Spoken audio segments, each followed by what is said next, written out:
Ну что же, всем привет, друзья, я Айтик, и сегодня мы снимаем новую рубрику на этом канале, и она будет именно не физического плана, а теоретического. В этой рубрике мы будем обозревать футбольные матчи, пока что я название не придумал, но что-нибудь так накидал уже, поэтому вот под таким названием выходит эта рубрика.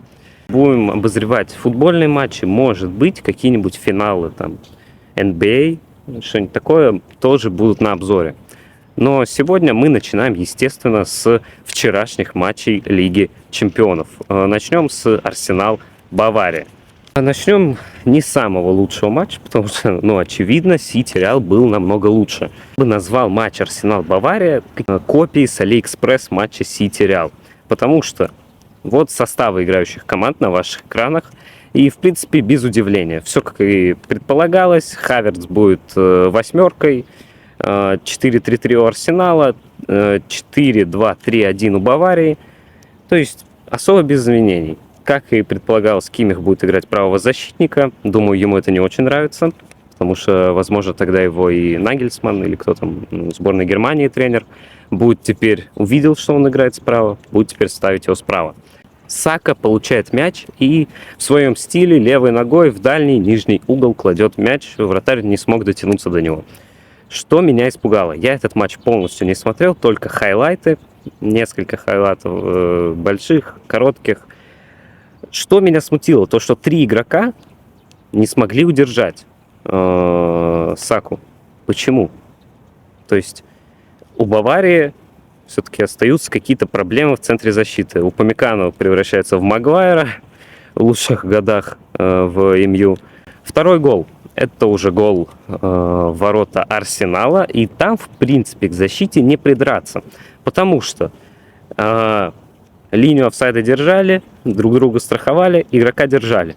Просто он получил мяч и сразу ткнул его в ворота. Тут скорее защита подставила Раю, который думал, что все контролируется, а тут игрок очень быстро берет, ткнул в ворота. Рая в шоке, что защита ничего не сделала. Но я бы не сказал, что это только защита виновата в этом голе. Третий гол, это тоже 2-1 счет по итогу. Бавария забивает с пенальти.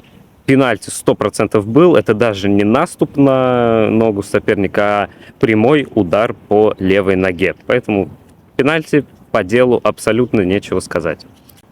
Почему я в шоке? Потому что 7 игроков Баварии находилось в своей штрафной, защищались. Каким образом 7 игроков не смогли удержать одного Тросара, который вбегал? Можно было заслонить удар. Да, вы помешаете вратарю увидеть мяч, но почему не заслонить удар? Как-нибудь попытаться телом. Просто Тросар вбегает, бьет по воротам, гол. 2-2. То есть Арсенал был очевидным фаворитом на этот матч, что и давали букмекеры, и все об этом говорили, эксперты. А в итоге, вы могли сделать сенсацию, не прям уж сенсацию, но разрушить ожидания экспертов, которые ставили на Арсенал, и в итоге вы 2-1 ведете и на 74-й минуте пускаете такой мяч. Это обидно, потому что, обороняться всемиром, плюс где были остальные трое, я что-то не помню. Как-то непонятно. Переходим к матчу Реал Мадрид-Манчестер Сити. Начнем с составов, которые, опять же, на вашем экране. Состав Реал Мадрида, в принципе, не удивляет ничем. Родриго с Винисиусом 2 в атаке, Беллингем под ними, Чуамени, Рюдигер 2 центральных. Ничего нового, как и ожидалось. А вот у Манчестер Сити кто-то говорил из экспертов, что они будут выбирать оборонительную схему, потому что Гвардиола великий перестраховщик в этом плане. И, в принципе, я тоже так думал, но я не думал, что Доку, Альварес или Де Брёйна окажутся на скамейке. Я понимаю что вышли вместо них Ковачич, Бернардо Силва и Грилиш, которые не так хороши в контратаках и, в принципе, хороши в том, чтобы удерживать мяч, давать пасы. Ковачич замечательный разрушитель в Манчестер Сити, но, правда, в этом сезоне он как-то не особо себя проявляет. Поэтому я, как фанат Сити, немножечко все-таки удивился таким составом. А потом я еще больше удивился, потому что Де Брёйна и не вышел на поле. Только Альварес из этой тройки, которую я назвал, вышел на поле, и то где-то на 80-й минуте. В первой же минуте он не побоялся и дал вот на первой минуте дал желтую карточку Чуамени, которому и так была желтая карточка, и он пропускает матч в Манчестере. На Этихаде он не будет присутствовать. Перебор желтых карточек. И с этого же штрафного первый гол забивает Бернардо Силва. Да, все абсолютно правы, что говорят, что это ошибка Лунина.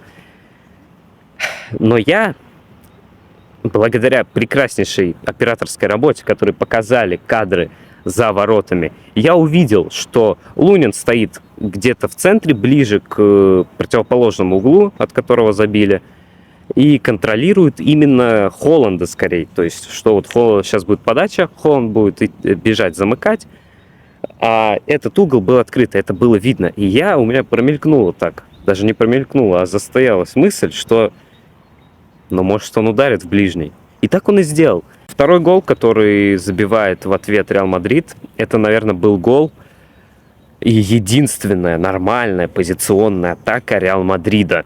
И почему вот они, видимо, у Карло Анчелотти и получилась его тактика, и не получилось, потому что я увидел перед этим голом, вот там буквально секунд за 20-15, то, что Мадрид делал пасы на фланг. То есть Карвахалю и Менди, либо там Винисиусу, они пытались растянуть оборону Манчестер Сити. Но у них это получилось, но не получилось, потому что по итогу пас на Карвахаля, Карвахаль в центр на Камавингу, и Камавинга бьет в Диаша. И, по сути, гол-то от Диаша, и это... Они не растягивали оборону, ничего, просто Камавинга ударила, а Диаш неудачно был не в то время, не в том месте. Третий гол. Отметьте, вот это гол, о котором говорили абсолютно все. Я читал статьи западных, каких-то английских экспертов, русских экспертов. Все говорили, что Реал Мадрид из-за того, что Волкер травмирован, через правый фланг будут атаковать контратаками, где Винисиус бегает, и либо Родриго. Что и произошло. Просто Родриго убегает, или кто там, да неважно, в принципе, Родриго вроде убегает, Аканжи с ним один в один, и от Аканжи, от пятки швейцарца уходит мяч в ворота, Ортега тоже бессилен. В этом случае два каких-то непонятных гола, чисто на везении завязанном. Ну, такое. Подытоживаем первый тайм. Абсолютная доминация Реал Мадрида. Типа, да. Как я уже сказал, Гвардиола выставил оборонительный состав, но, честно, я ожидал большего в атаке Манчестер Сити, потому что в первом тайме у них получилось абсолютно ноль. Ничего не получилось в атаке. Получалось так, если Реал Мадрид как-то уходил в атаку, но при этом защитники оставались как-то вдвоем сзади, то возвращались 4 центральных основных защитника, Аканжи, Стоунс, Диаш, Гвардиоль. И если атака шла с правого фланга, то подключался Грилиш, опускался назад, то есть в 5 защитников выстраивалась игра. Если с левого фланга, то опускался, соответственно, Бернардо Силва. То есть вот так вот в 5 защитников. Иногда там момента 2-3, мне кажется, максимум было таких, где это происходило. Но, опять же, это помогло, и мячи отнимались. Фоден, 4-й гол. Но нельзя так оставлять Фодена. Я так и не понял, кто Рюдигер потерял. Но Рюдигер как бы с Холландом персонально действовал в этом матче. Либо Чуамени потерял, либо, не знаю, Вальверде потерял. Кто-то вот из этих людей. У меня есть ощущение, что он на тренировках конкретно с этой позиции тренирует удары. То есть как в свое время делал Робben, смещается влево, бьет в дальний угол. То же самое сделал Фоден. Третий гол ворота Реал Мадрида, о котором мы сейчас поговорим, это гол Йошка Гвардиола, где я просто... У меня в голове взорвалось все, потому что это первый гол Йошка Гвардиола, в принципе, за Манчестер Сити. Пас Грилиша, неудачная обработка, то есть первое касание он куда-то вперед отталкивает, и вторым касанием бьет, мячик вот прям идеально немножко подпрыгнул, он ударил в дальний угол, обводящим, ну, я сошел с ума после такого гола. Ну, это... Вот за это мы и тратим 80 миллионов. Запомните мои слова, мы только за это потратились. И последний счет, когда уже 3-2, вроде хочется, мне хотелось, чтобы спокойно уже доиграли, чтобы в Манчестере было полегче. Но тут Бернардо Силва и Ковачич не вернулись в оборону. Винисиус проходит по флангу. Сразу мне показалось, он делает этот навес. Мне показалось, что он абсолютно куда-то непонятно идет. А потом я вижу Вальверде в одно касание сразу с лета бьет в дальний угол. Ортега бессилен. Это был идеальнейший удар в угол. Прям вот в притирку даже со штангой примерно. Там в 5 сантиметрах от штанги. Прям идеальнейший удар. Проспает Бернардо, потому что, как я и сказал в первом тайме, они с Грилишем так подключались пятыми защитниками. Здесь он этого не сделал. Идет подача, Ковачич. Это его был игрок. Он его не удержал, он не вернулся в оборону. Теряет Вальверде, который забивает гол, и счет 3-3. Это интересно, потому что следующий матч через неделю, и мы посмотрим, что будет в Манчестере. А так, всем спасибо за просмотр. Подписывайтесь на канал, пожалуйста. Редко это говорю. Пожалуйста, подписывайтесь.